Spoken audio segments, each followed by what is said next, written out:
But no. My husband had truly disappeared and abandoned me. I was distraught, went in deep depression, and completely went off the rail. I got really drunk and showed up at his parents' house, claiming that they were hiding them. My mother-in-law was really kind and understanding of my situation. However, he let me in his home and comforted me for days.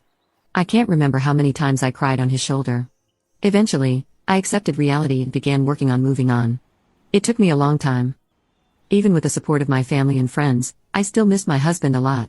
I kept thinking that he hadn't abandoned me, and maybe he had suffered a terrible fate and was waiting for me to rescue him. I had to go to therapy for 2 long years before I stopped having nightmares about him being lost in a forest, but I didn't give up and did in fact move on. I was going on yoga classes with my friends again, going to pubs with them and getting absolutely smashed, joining the gym and finally working on my fitness level. I even got a promotion at my company. I thought that my life, which had stopped in time, was finally moving again, and I was happy. But, of course, my husband had to ruin that as well.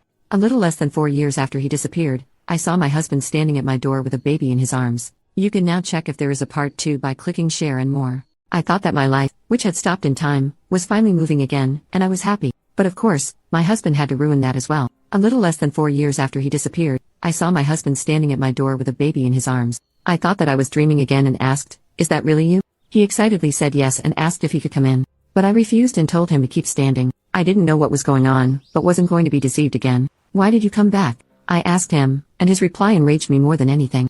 "I know that you are angry, but let me explain. I did this for us and our future. I was really unhappy in our marriage and needed a way out. I'm sorry for what I did to you, but it had to be done.